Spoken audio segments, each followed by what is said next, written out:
ವಿನಾಯಕನಿಗೆ ಆನೆ ಮುಖವು ಬಂದ ಕಥೆಯ ಹೇಳುವೆ, ಕಥೆ ಹೇಳುವೆ, ಕೇಳಿರಿ ಕಥೆ ಹೇಳುವೆ.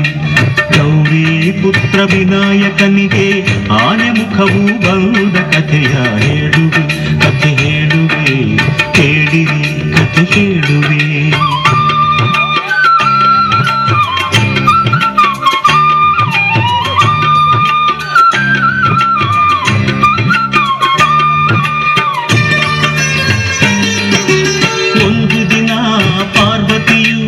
ಸ್ನಾನಗೃಹಕ್ಕೆ ಹೊರಟಳು, ಮಣ್ಣಿನಿಂದ ಮೂರ್ತಿಯ ಮಾಡಿ ಜೀವದಕ್ಕೆ ಇತ್ತಳು.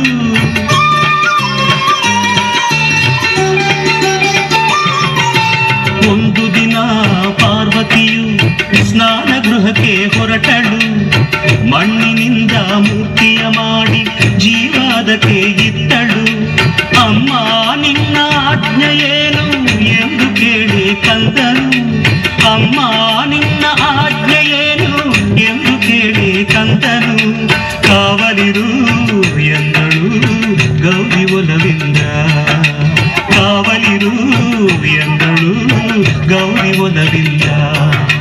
ಹೇಳುವೆ ಕಥೆ ಹೇಳುವೆ, ಕೇಳಿರು ಕಥೆ ಹೇಳುವೆ.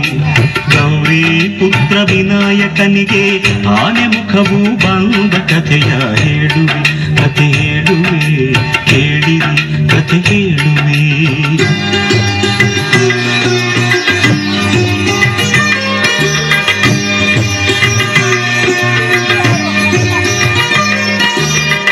ಕಂದ ಕಾವಲಿರುವ ವೇಳೆ ಶಿವನು ಅಲ್ಲಿಗೆ ಬಂದ.